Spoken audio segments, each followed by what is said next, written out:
Dr. Cotton, Bluegrass Daddy. What do you think music contributes to the high country? Well, Moses, I've been playing music in this area since 1992 when I arrived here.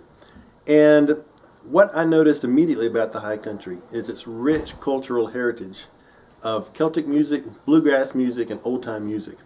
There's music going on all over the place. You walk down King Street, you hear music. You go to the university, you hear music. And it's hard to imagine a town like Boone without music.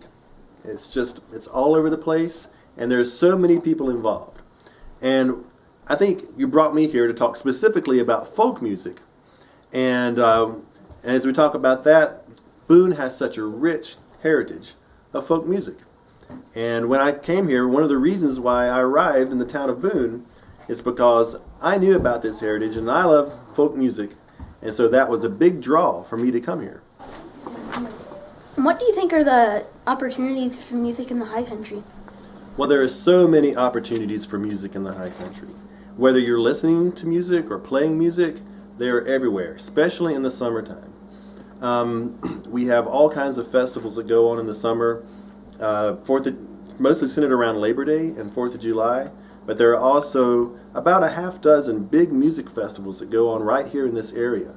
And so bands from all over will come here, but also local bands are always featured, even in the larger festivals. So, and aside from just festivals and conventions, Appalachian State has a large convention. Music Fest in Sugar Grove, Merle Fest, the list could go on and on, Smile Fest. But aside from that, there are just opportunities for music everywhere, just for friends to get together, to make music, and to have a good time. A lot of the music that goes on in the high country just happens at people's homes, gatherings, small local events, barbecues. I've played from community groups to Christmas trees growers associations to churches. There are so many churches in the high country, and music is a big feature of religious services. And because it is a mountain community, many religious services feature folk, bluegrass, even old-time music. And so these opportunities for music to make it and to listen to it, they're seemingly endless.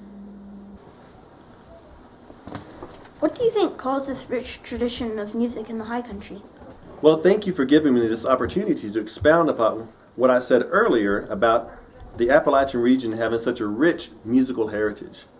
And this is sort of a nexus for so many types of musics to flow into. Not just, when you think of a traditional music, there's Native American music. The Cherokee used to be abundant here, and we do have performers that do Native American poetry and Native American music. And then other music flowed into the area when Irish, who had gone over to Scotland for a few generations, came to America. And these are generally known as the Scotch-Irish. They brought the European fiddle over. And a lot of the Scotch-Irish in this area came down from Pennsylvania and came up through the Yadkin Valley and settled in the high country, and with them they brought their music. Now, why is this such a hotbed for folk music?